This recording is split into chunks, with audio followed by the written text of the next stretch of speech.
Good morning and welcome everyone. Thank you for joining us for today's webinar. My name is Disha and I'm your host for today's session. I would now like to welcome our presenters for today. Please join me to welcome Ms. Rachel Bremer, Director of Global Markets for Utah Office of Tourism, and Mr. Joseph Fernandez, CEO of Indigo and India Representative for Utah Office of Tourism.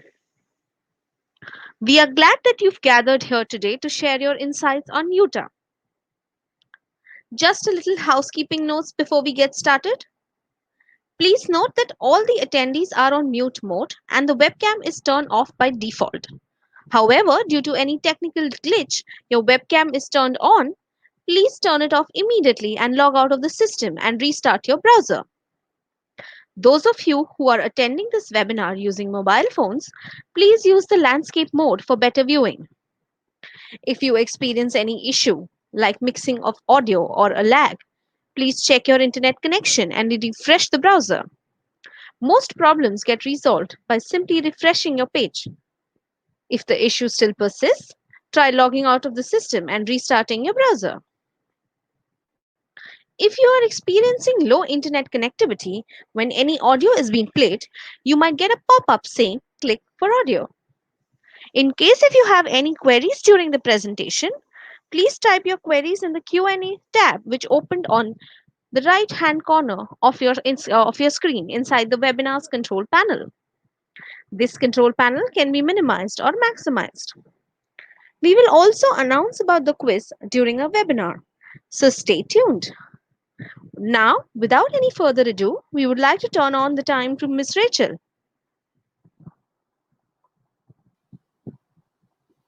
Thank you, and thanks for joining me this morning. I'm looking forward to sharing more of Utah with all of you. Just Utah's a vast, large state, a road tripping state, and sharing our Gateway National Park communities to northern Utah's capital city in the Rocky Mountains, to destinations along the route to Yellowstone with you today, and I'm excited to do that. And Utah offers a diverse range of activities and it really appeals to all different types of visitors, from families to students to honeymooners. And again, we're an excellent road tripping state. So Utah's located in the Rocky Mountain west of the United States between Colorado and Nevada, just above Arizona. The drive from Las Vegas to Zion National Park in the southwest corner of Utah is just 2.5 hours. And into the southwest city of St. George is just 1.5 hours. The southern area of the state is known for what's called the Grand Circle Tours, which can include our national parks, our state parks, our national monuments in areas of Arizona, Colorado, and Monument Valley. Utah was recently awarded the Michelin 3-star as a destination for the entire state by the esteemed Michelin Travel Guide. Salt Lake City is the capital city, home to Salt Lake City International Airport, with nonstop flights from Canada, Mexico, and Europe. The Amsterdam to Salt Lake City direct flight is planned to resume March 4th of this year, and the Paris to Salt Lake City direct flight is resuming May 1st of this year. These will be our first transatlantic flights as a result of canceling those flights due to COVID. So we're looking forward to those European connections. When I have flown to and from India, I've flown in from Amsterdam or London or Paris and directly from there to Salt Lake City, so it's quite convenient.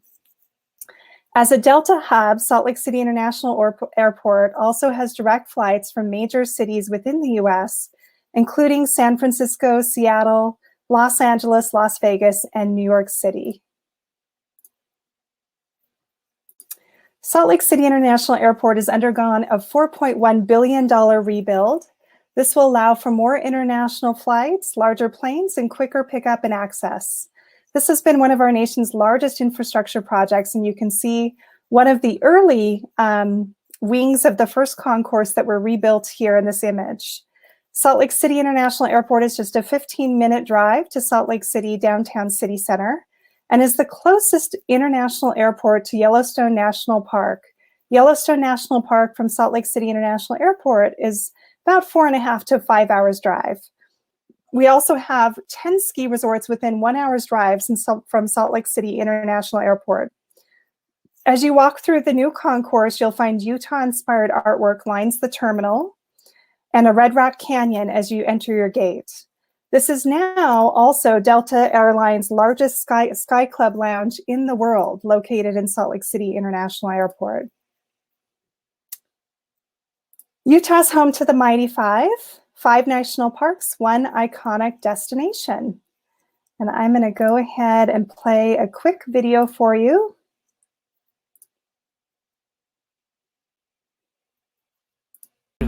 Picture this, your next trip, Utah, 5 national parks. First, Zion. You're walking, the ground rises, the ground drops, the ground becomes water. Next, Bryce. You're riding a mule. You're riding a mule under giant orange drip castles. You are not dreaming. You will not forget this. On to Capitol Reef.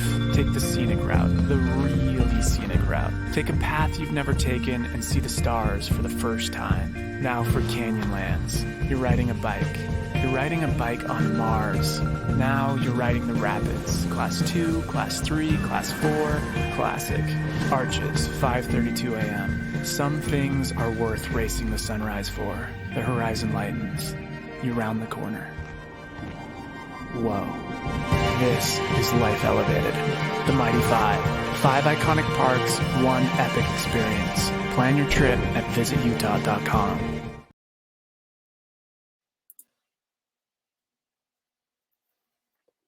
That was a great intro to our 5 national parks. So heading to southeastern Utah, you'll find the town of Moab, which is a base camp for both Arches National Park and Canyonlands National Park. Arches National Park is home to Delicate Arch, which is our most famous arch, which you can see here. We actually have this arch on our license plates on our cars. But Arches National Park is also home to over 2,000 natural protected arches throughout the park.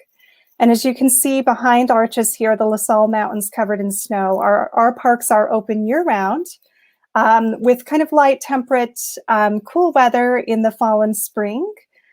We are a desert climate, so it's quite hot in the summertime. And in the wintertime, layers and good hiking boots will take you to Delicate Arch. My favorite thing to do in this park is the sunrise hike. You come around the corner and the sun comes over the horizon behind the arch, and it's a pretty phenomenal experience. This is just a great iconic photo of Indiana Jones and the Last Crusade. We have a really strong film culture and a Hollywood culture in Utah. In fact, we're known as Utah, America's film set. So this is just a great image of that.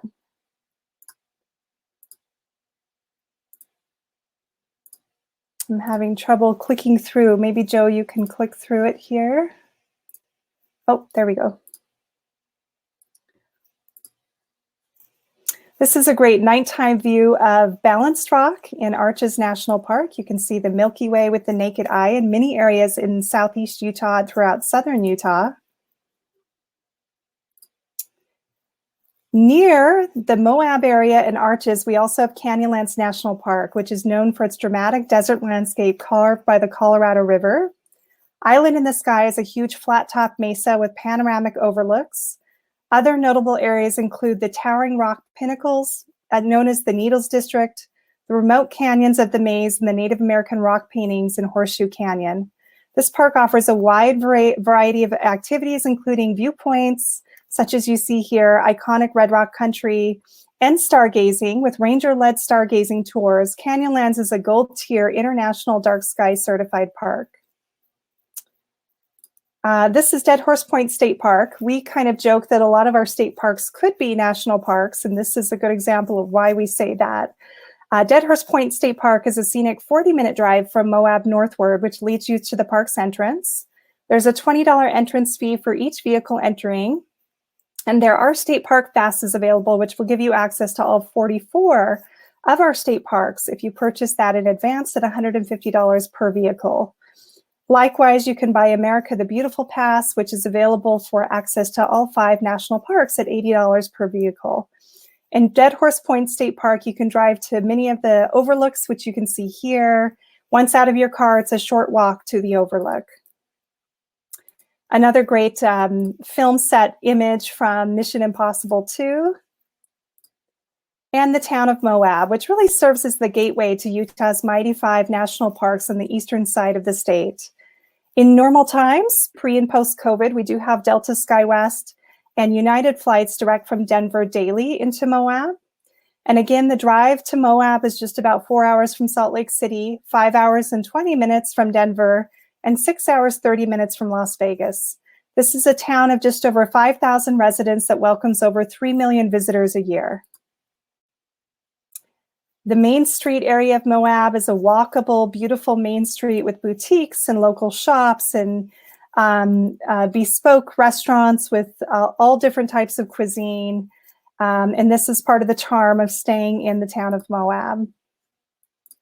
Lodging varies from chain hotels, as you can see here, Best Western Canyonlands, to independent boutique properties like the Sorrel River Ranch. This is a luxury resort with 240 acres of riverside oasis cabins and rooms.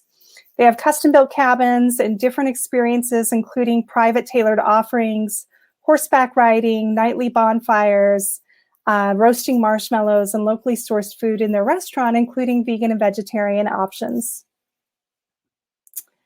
Moab is also a great base camp for the Colorado and Green Rivers. With kayaking, stand-up paddleboards, guided trips, you can work with a guide and have a half-day trip to multi-day trip from Mild to Wild up to Class 6 Rapids.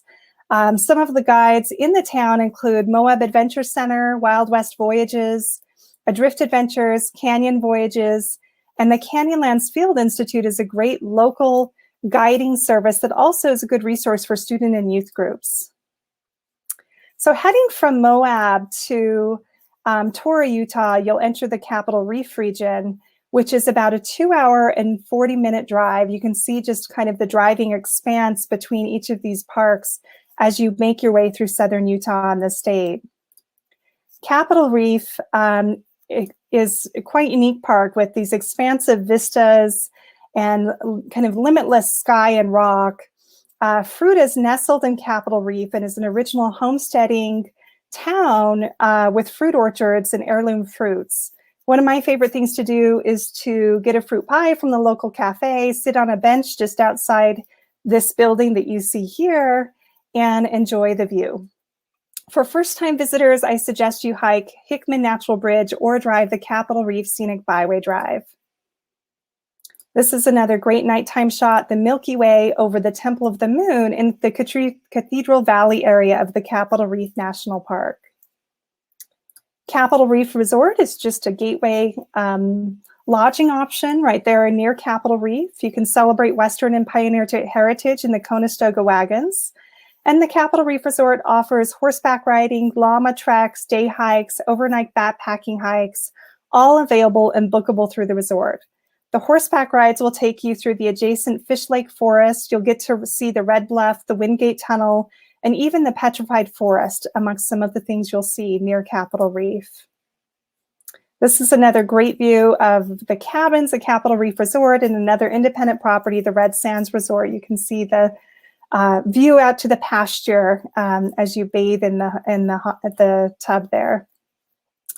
So heading from Capitol Reef area to Bryce Canyon area, that's about a 2 hours and 30-minute drive along Byway 12. And Byway 12 is an all-American road. This is one of our most scenic roads and also received a Michelin 3-star in the Michelin Guide as a scenic road to drive through Utah. On your way to Bryce Canyon area, you'll go through Boulder, Utah, which is a small town. This is home to Hell's Backbone Grill and Boulder Mountain Lodge. Hell's Backbone Grill is approaching their 21st season and is one of Utah's highest Saget-rated restaurants with locally sourced vegetables and dishes directly from their garden. And that brings us to Bryce Canyon National Park. This is one of our higher elevation parks. It's about 2,300 meters above sea level. And temperatures vary in the spring and fall months, but again, light jacket weather in spring and fall. It's higher elevation, so it's a little bit cooler in the summertime, but we are a desert climate, so we recommend that hikers bring water and a hat and lots of sunscreen when they are in Bryce Canyon, regardless of the time of year. The canyon features about 120 kilometers of hiking trails, and they form loops of varying size. And just recommended as you work with your clients, if they're planning a trip to Bryce Canyon, that they consider the elevation. Because you're at a higher elevation, the air is dry, and if you climb down into the canyon, you do have to hike back out. So make sure that they're healthy and ready to climb that if they do climb down. The rim trail is a good option for those who don't want to hike down and out. And again, the park is open year-round. Winter activities include snowshoeing, cross-country skiing, and you can rent equipment from local outfitters in Bryce Canyon City and at Ruby's Lodge. The town of Bryce Canyon City features lodging such as Ruby's and the Best Western Canyon Inn, and live shows in Ebenezer's in the evening, and you can see this kind of replica Old Western town. This is not an original Old Western town. This was built for Bryce Canyon City as a gateway. But some really cool shops here with, candy and gems and rocks and some fun things to do there. In the town of Antelope, which is near the Bryce Canyon area, you'll find the Rock and R Ranch. This is a 1,000-acre dude ranch with campfire events, archery, cabins, and wagon rides and horseback riding. This is an excellent family stay option as well as a unique corporate retreat option. And again, another one of our state parks that could really be a national park. Kodachrome State Park covers just over 2,000 acres and is surrounded by Grand Staircase Escalante National Monument on 3 sides. It's close to popular destinations along Cottonwood Road, and it makes for a spectacular stopping point for road trippers. And again, you can purchase a state park pass, which will give you access to all state parks for visitors when they're in the state. Other unique lodging in the area includes these upscale yurts, just surrounded by nature in the Escalante National Monument area. And you have these kind of portable round tents covered with skins and structured with this wood. And you can see it's quite comfortable inside with all the amenities you would have in traditional lodging. Along the route on Byway 12, you'll also find several stopping points, small hikes and larger hikes that can be taken, longer hikes, including Calf Creek Falls. This is a 9-kilometer round trip hike halfway between Boulder, Utah and Escalante along Byway 12. There's a well-marked trailhead along the road, parking's available, and it leads to a 38-meter waterfall. So just some of the hidden gems between our national parks as visitors take the road trip through Utah.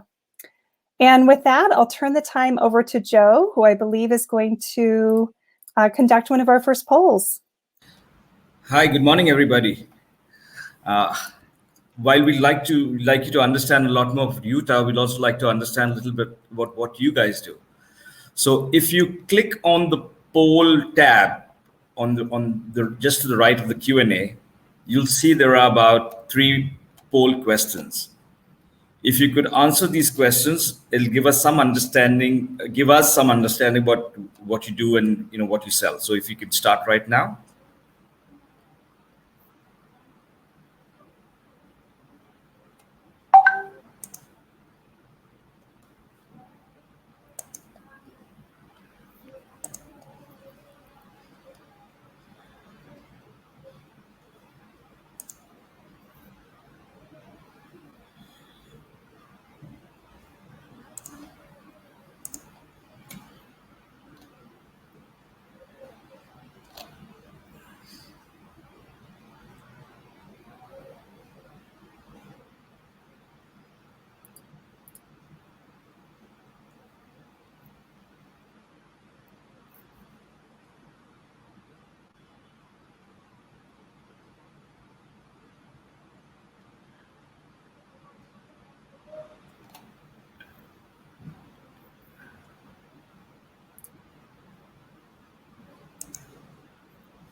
Okay, all the questions are open. If you could just answer all the questions as soon as possible so we can get back to the presentation.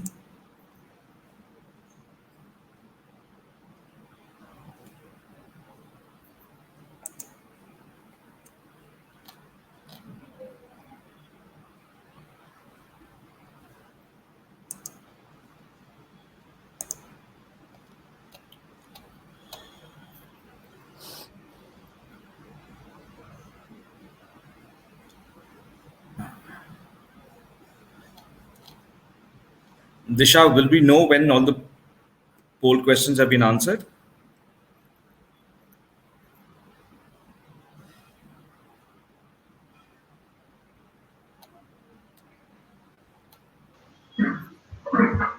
Yes, Joe. I'll let you know when all the poll questions are answered. Okay. So I think we have another presentation deck to start with here that we'll switch out. Yeah, Ajay, will you switch the other presentation?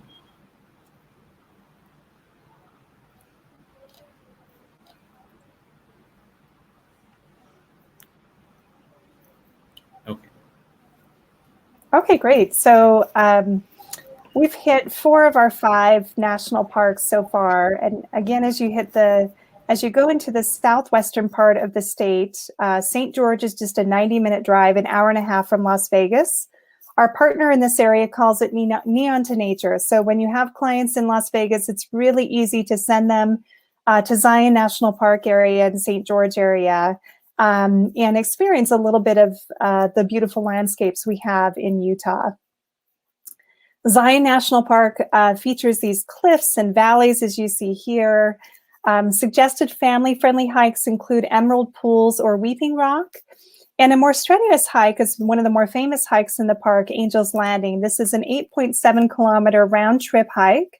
It's a spectacular out-and-back day hike, and you scramble to the summit of Angel's Landing.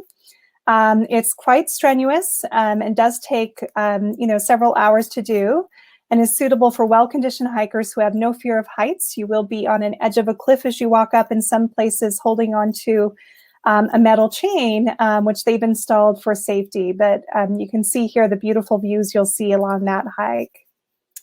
In Zion National Park, one of the other things we recommend visitors to do and to spend time experiencing is the Zion Canyon Narrows.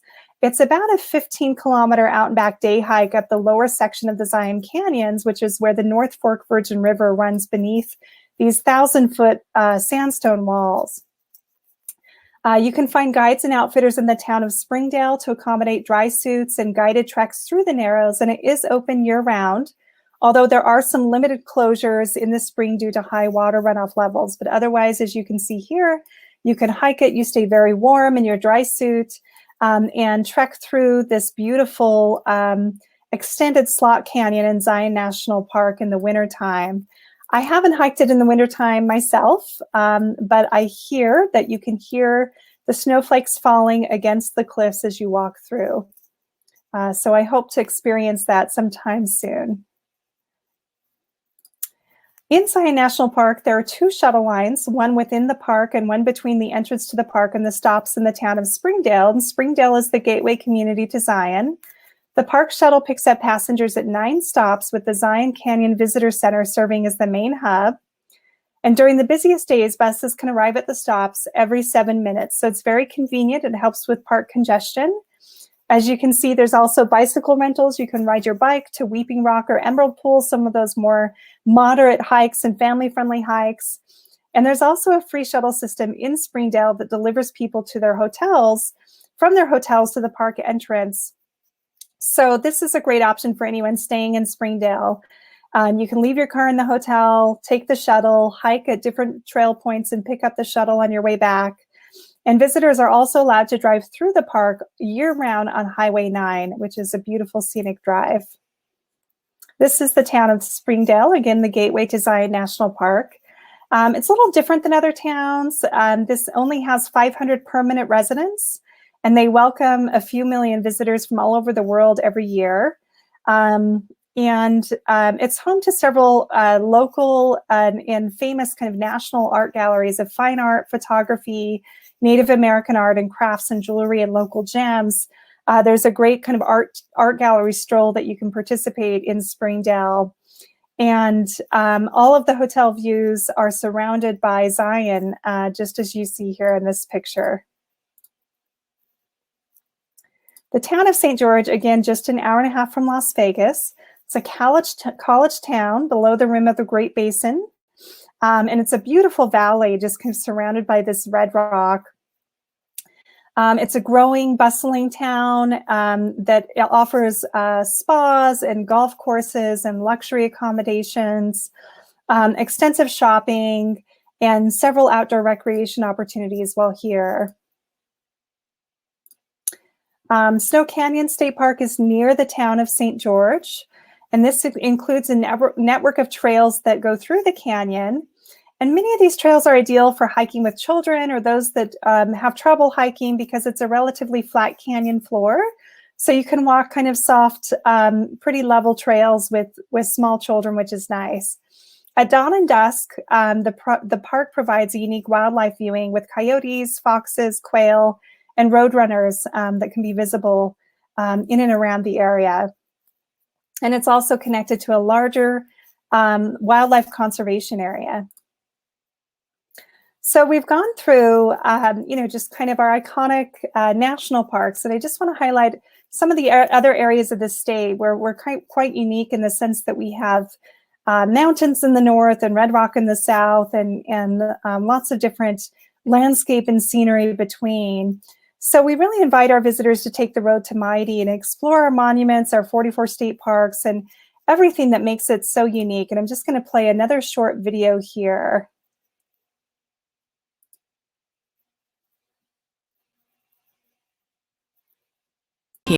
Here, in places less known, between Utah's 5 national parks, there are moments that surprise you.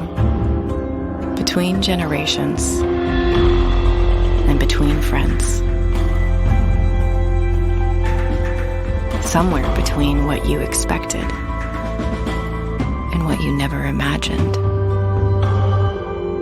Start planning at visitutah.com.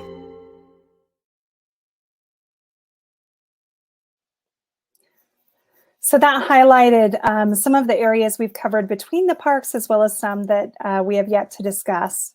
So Salt Lake City is our capital city. This is where urban meets mountain. We do have the Wasatch Mountains, part of the Rocky Mountains surrounding the city. And this is what we call the Wasatch Front. My office is actually near the Capitol, which is just kind of perched on the mountaintop, lit up there. And I'm fortunate enough to be able to kind of walk through City Creek Canyon and have local trails, as well as be close to downtown Salt Lake City. I've been working from home lately, but I hope to get back in the office soon and be able to be back in that scenery. And Salt Lake City is also home to the LDS Church and the historic Temple Square, which you can see in the center of your image here. And they do have a visitor center available and open year-round with complimentary guided tours through the center. Salt Lake City is a modern city with a bustling art scene, including Broadway theater and unique culture and pioneer history to share, burgeoning foodie and brew pub scene. We're also home to the NBA team, the Utah Jazz. And I just have to mention that Utah Jazz is on a record-winning streak and the second best over a 20-game stretch in the NBA in the past 30 years. So I'm quite proud of the Utah Jazz right now. And along the urban corridor, there's, of course, several restaurants, Indian and vegetarian options. Some of my favorites include Saffron Valley and Bombay House. And following the webinar, we'll be sharing out restaurant information, itineraries, and other resources. Joe and the team will share that out with you.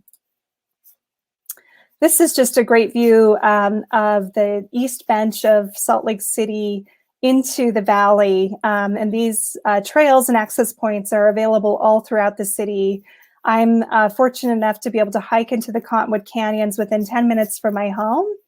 And we invite visitors, whether in Salt Lake City, to head south to the national parks or north to Yellowstone, to explore our urban areas along the Wasatch Front, which includes Salt Lake City and other cities like Ogden and Provo. On the route to Yellowstone, which again from Salt Lake City is about a 5-hour drive, we suggest stopping along the way and planning overnights along the way. We have a lot of clients, a lot of visitors that just simply drive straight to Yellowstone, and you're missing quite a bit when you do that. One of those things that you may miss if you just drive straight there is Antelope Island State Park, which is a 40-minute drive north of Salt Lake City. This is one of our certified dark sky parks, and it's quite close to an urban center, so it's unique to have this dark sky, park accessibility so close to the urban core. This is actually an image of a fam tour that I hosted. On Antelope Island, there are free-range bison herds, and we were lucky enough to have the herds come right near our car. We stayed in our vehicle to stay safe, but we were able to capture a few great images while we were touring the island.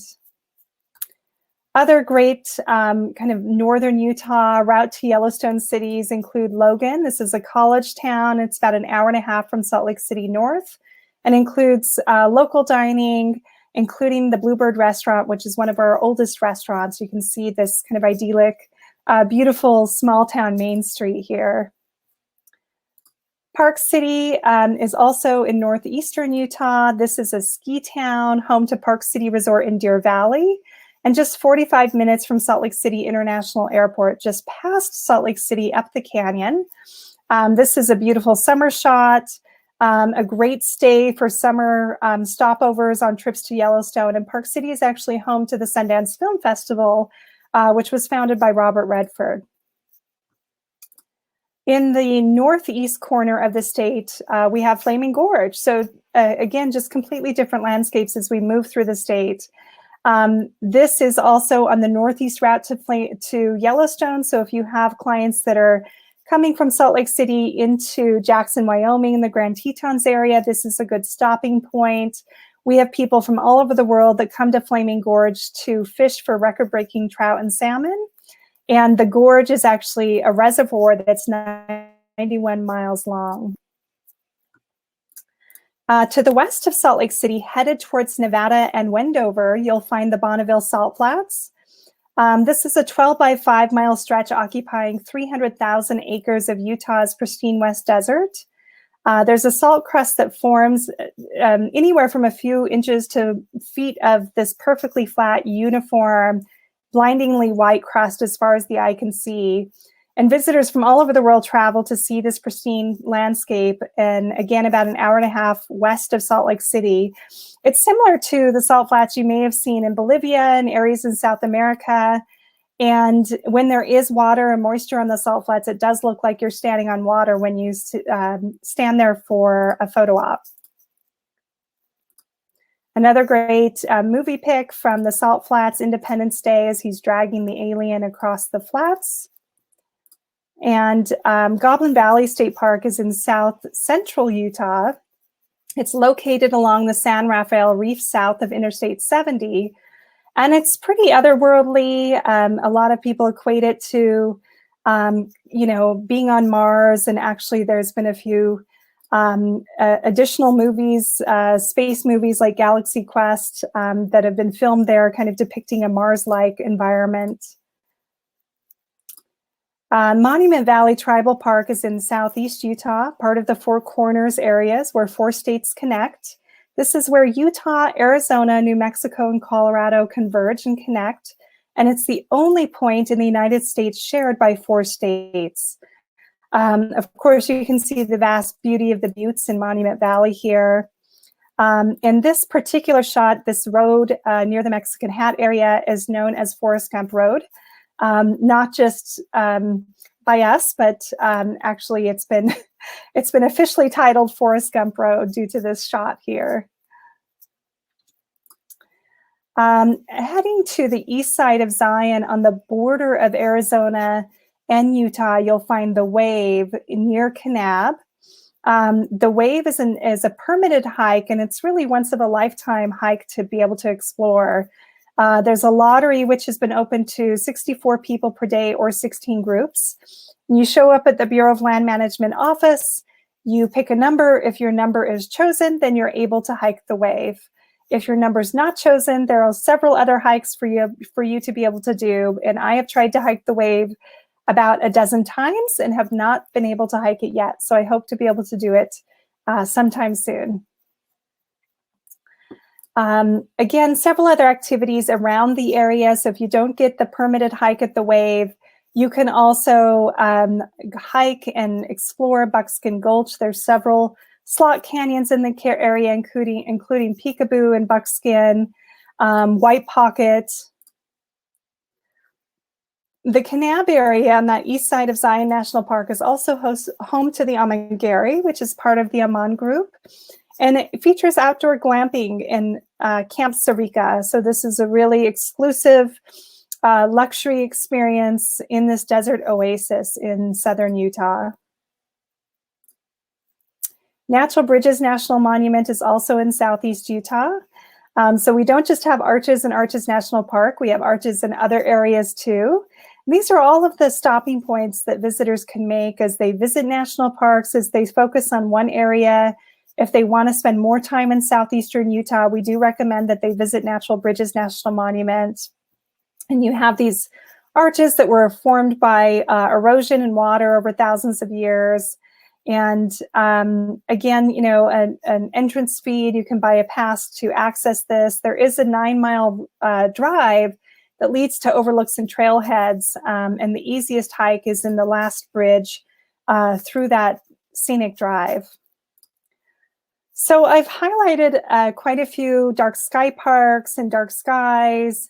And of the more than 70 plus certified dark sky parks and communities that are part of the catalog of the finest dark sky parks in the world, the highest concentration are actually in Utah, including Bryce Canyon, Arches National Park, state parks like Antelope Island, national monuments, and 2 dark sky communities.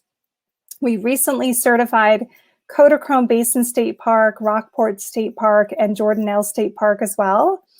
And one of the reasons we have such great dark sky viewing is because we're a dry desert climate and we're part of the Colorado Plateau, which is a higher elevation, as well as much of southern Utah is a low light pollution rural area. This really leads to the best dark sky viewing in the world. And so we officially have 21 certified dark sky parks and places for 2021, which we are quite proud of. So we do have the mountains in northern Utah, and we do get snow. In fact, we got a few feet of snow last night, and schools were closed today. So lots of fresh powder when we woke up this morning. Utah's home to 15 ski resorts and the most accessible resorts in North America. Just like the Colorado Plateau allows for really phenomenal dark sky viewing, the snow we get, we've taglined as the greatest snow on earth, but it's actually been scientifically proven. And what happens is the majority of the storms come in from the west. They pick up extra moisture from the Great Salt Lake, which is near the Salt Lake City and urban areas. Once that's soaked up, it dumps the snow on the mountains into the dry air, which forms this really skiable, soft powder like you can see here. And really the best snow on earth. So with that, I will play another quick video for you.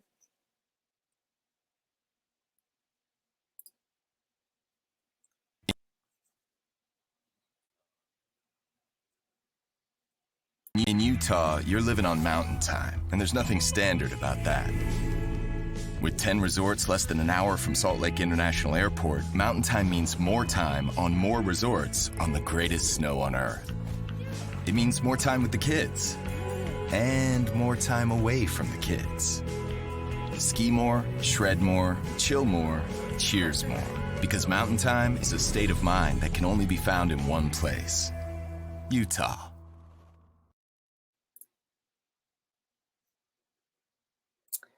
Okay, so you got to see a little bit of the snow there. So again, 15 ski resorts, 10 within an hour from Salt Lake City International Airport, and some of the most accessible resorts in North America, along with our lake effect snow. So we coined this as the must-ski destination of North America. And we're one of the few destinations where if you come in March, for example, you could ski in northern Utah and enjoy some of that fresh powder.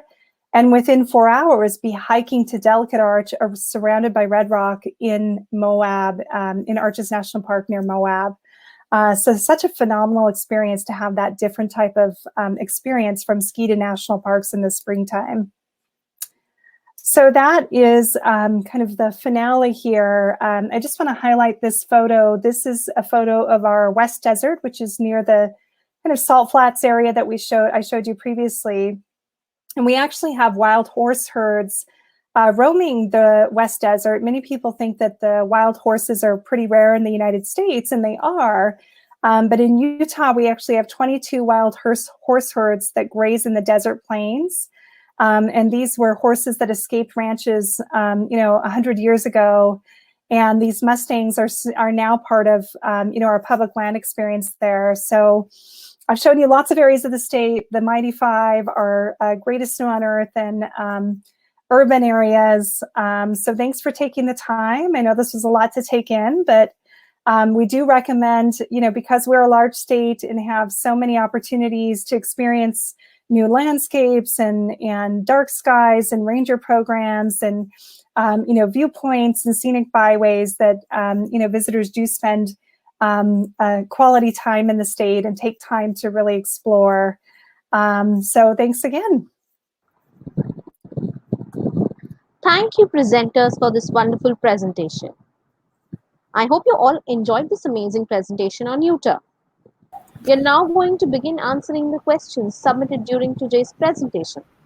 Just a reminder, please be sure to type your questions in the Q&A tab in your control panel. It looks like we have a few questions. Rachel and Joe, would you like to answer them, or would you like to read them out? Yeah, Rachel. Yeah. So Sure. I'm not seeing them. Maybe you can read them to me. I think the one question was Bryce Canyon National Park. Are there small aircrafts to take passengers to Bryce Canyon National Park? That was one of the questions by Sangeeta Mukherjee. There are some private flights available that you can purchase out of areas like Moab and Kanab, and there's some limited flyover capabilities in the national park airspace. But there's nothing in the Bryce Canyon area that you can book. There are some options in Moab, actually, that will take you to Bryce Canyon. Okay, and then there was a question from Tijomoy Ghosh. Can I be a specialist? In terms, I'm guessing he's talking about the online training program. Yeah, right now we have the Brand USA Discovery Program available where you can learn more. And we're building out a platform for more involved specialist training and hope to have that out in the next 3 to 4 months. So we're happy to send you the launch of that when we do launch that. Okay, the couple of more questions. One is, are northern lights will be visible from Utah? I'm guessing. We don't see the northern lights. Yeah, we're not far north enough. We just see the Milky Way. Sometimes we can see planets, Venus, certain alignments. It's more just dark sky viewing, and most of our Gateway National Park communities have ranger programs and private guides that will host dark sky parties. Nitesh Gupta asked, are there any conference venues in Utah? Yes, especially in our urban areas, lots of convention space, and we also have several, properties and luxury conference availability. The Grand America is a privately owned conference center hotel. In Park City, we have the St. Regis and the Waldorf Astoria, and then, of course, convention space throughout the urban areas. Okay. Ayu Kumar asked, are there camping facilities available in Arches National Park? Just outside Arches, there is. You can pay for a campground spot. You can also pay for RV hookups. And most of these areas are going to have RV hookups and campgrounds. We do recommend that you reserve them in advance because especially in spring and summer months, the campgrounds are taken quite quickly. So reserving them in advance is the most important thing. And we're seeing a lot of RV travel picking up. So it's a fun way to see the state. Okay, Trivendra as well as Ramcharan have a similar question, and this is, how many nights, how many days are required to see Utah completely, to cover all of Utah? Oh, all of Utah, as a long time, but I would recommend, particularly if you're traveling from Salt Lake City and focusing on southern Utah, you would need 5 to 7 nights, to see that kind of larger national park region. If you're including northern Utah and maybe other areas, you're probably looking at 10 nights or more. We see a lot of our travel trade partners start with their clients with maybe 4 or 5 nights in southern Utah and expanding itineraries from there. But you do need some time to drive and let people rest and plan for their day. Okay. Sonia Singh asks, what is the scope of operating MICE groups to Utah? Yeah, I mean, we do see quite a few MICE groups, and there's, some really interesting kind of boutique luxury products and upscale products. And I think we have some resources on that in what Joe's sending out. So we do see a lot of MICE, and it's kind of a mix of, convention incentive kind of visitors to kind of smaller corporate incentive groups. But it's very different than the Vegas MICE. So, you might have a mountain resort, with private bespoke catering and, horseback riding rather than, the Vegas experience. So for some MICE groups, it's really good. Okay, so this is a couple of questions on food. So Asim asked if Utah has any kind of food that is very specialized, specific to the state. Are there any food trucks, cooking classes, or any gastronomy tours? And Sanjeev asked, do you have Indian food options? So it's so the first question, we actually have the most bean to bar chocolatiers than any state in the U.S., which means we have more chocolatiers making chocolate directly from the beans in the state. So that's something that's unusual for us. As far as kind of localized food, we are known for, kind of traditional American dishes and a pioneer dish, what's called funeral potatoes, but kind of classic meat and potatoes dishes. But we do have the bean to bar chocolatiers and quite a few Zagat-rated Michelin restaurants throughout the state. All right. On the second question, we do have Indian food in some of the gateway cities. And of course, many really good Indian restaurants along the urban corridor. And we have a list of the Indian resources and restaurants in major areas that Joe will send out with our resource list after the webinar. Okay. There's a question from Sangeeta. She asks about students. Please advise what is fit for students. So I'm guessing she's talking about student tours to Utah.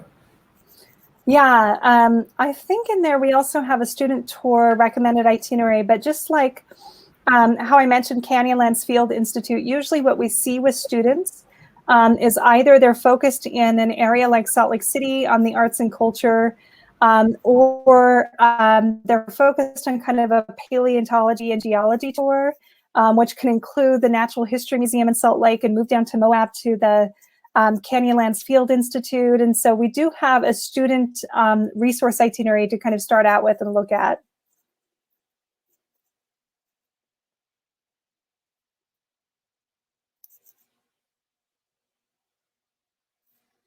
Are you there, Joe? I think you might have frozen up.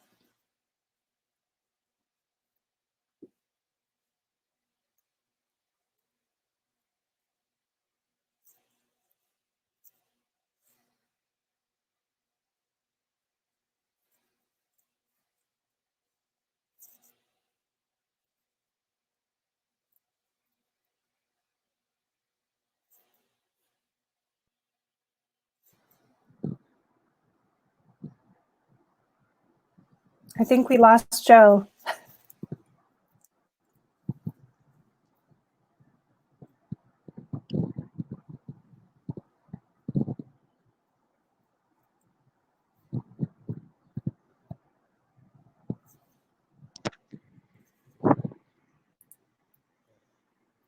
Let me see if I can pull up the questions here. We already had specialists, MICE. There's a question about car rentals in Utah. Yeah, of course. I mean, Hertz and Avis and the major car rentals are available, through major cities and even in areas like Moab and St. George.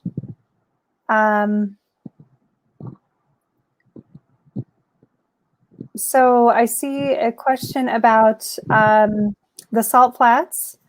So the salt flats are really, there's some interesting kind of areas where you can look at, areas around the Great Salt Lake or the Spiral Jetty, but it's really kind of a photo op area. You can drive out, you can stop at a roadside area, a rest stop, and then walk out to the salt flats.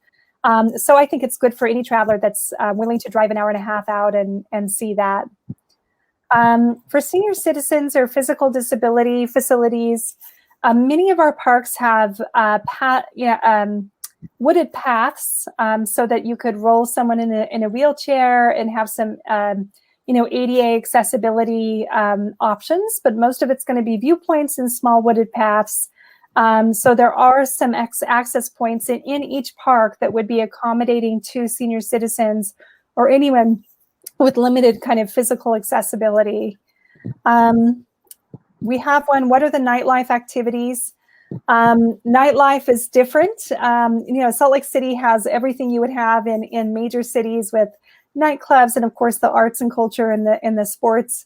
But as you go into rural Utah, you're going to have, restaurants and bars and maybe some local entertainment, local bands, but you're not going to find nightclubs in a place like Moab or Kanab or Monument Valley area. So, it's really going to be a much calmer experience and less kind of nightclub vibe as far as nighttime activities.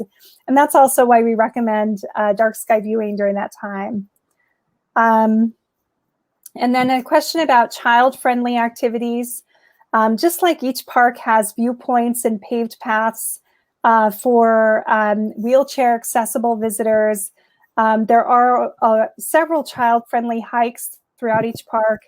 And Utah has a lot of children. We have kind of a high per capita child amount for a lot of the families here. So lots of museums, and in Moab, you'll find a dinosaur museum with kind of live full-size animated dinosaurs. And so each of these locations has a real child-friendly kind of local experience that even small children would enjoy, because we do see a lot of children visiting and we have a lot of children in the state.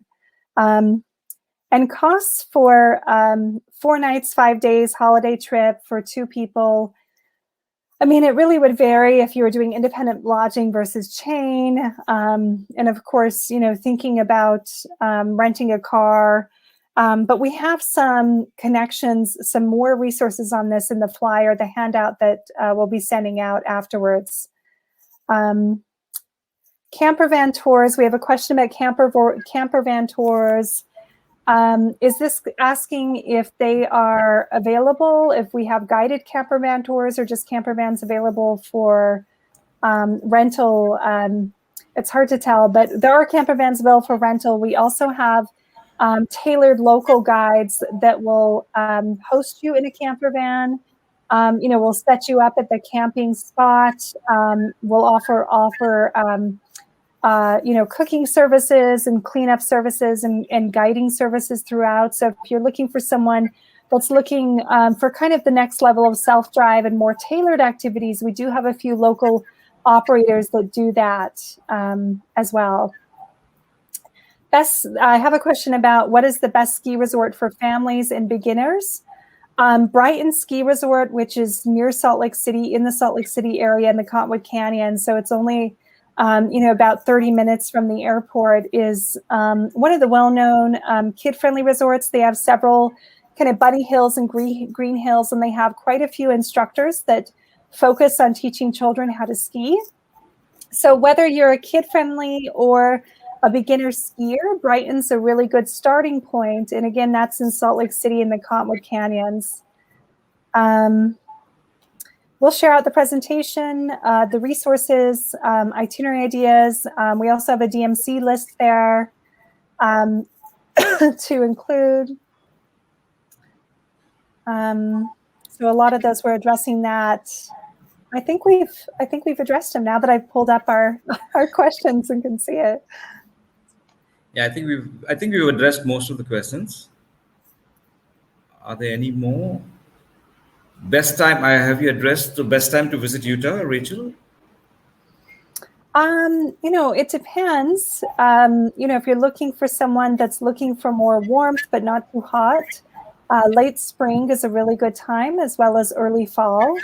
Again, the parks are open year round, so you're just going to have a different experience in January in the national park than you would in July. It is quite hot in the summertime. We're still a desert climate, so just preparing the clients, regardless of the time of year, is the most important thing.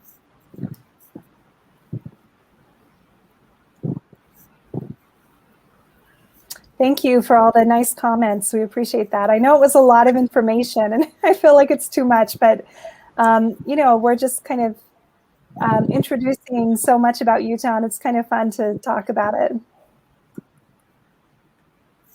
All right. Can we? Yeah, Disha?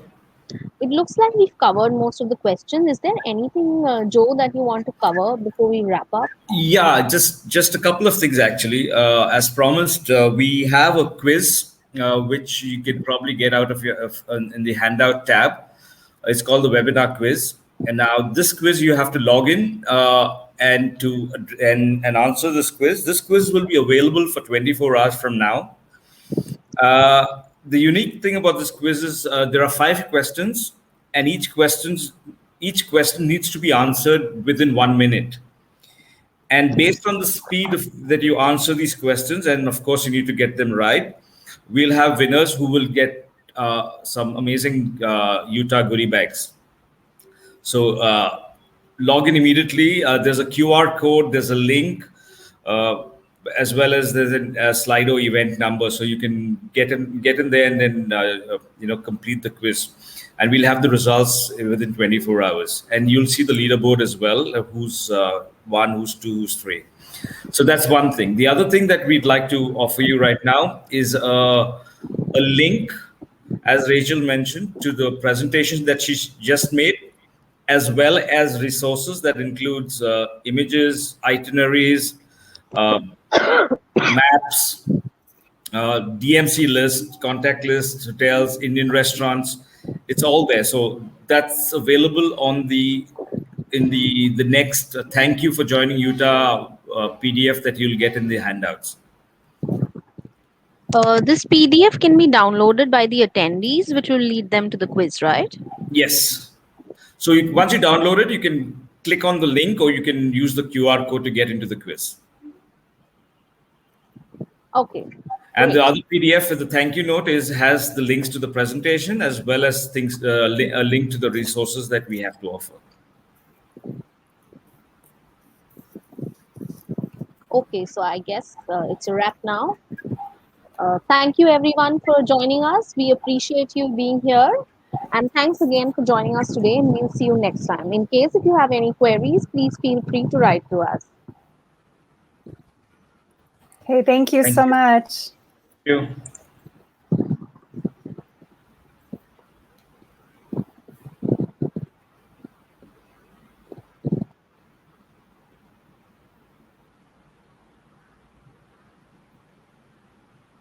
Can we log out? Just before we log off, please try to download the PDF by the handout section in your control panel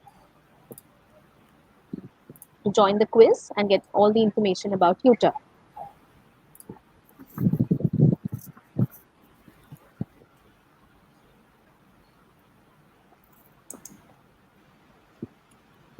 The webinar ends in the next 1 minute. So please be quick.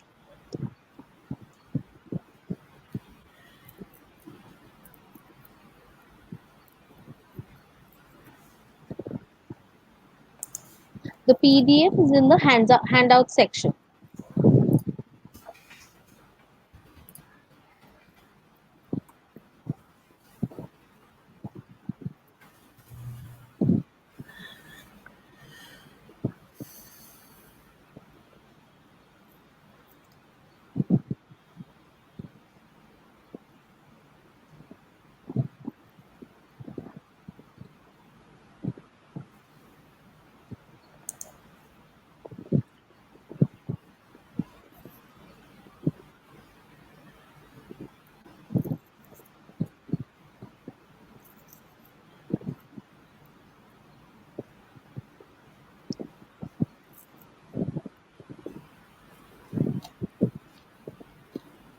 We are now ending the webinar and everybody will be directed to the Utah website.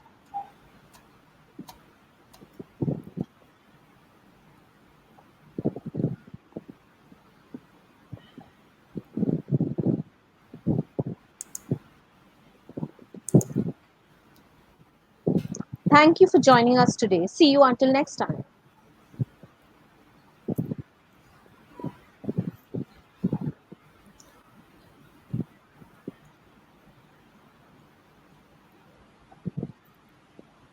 Thank you to our presenters as well. That was a very insightful presentation. Thank you. Our pleasure.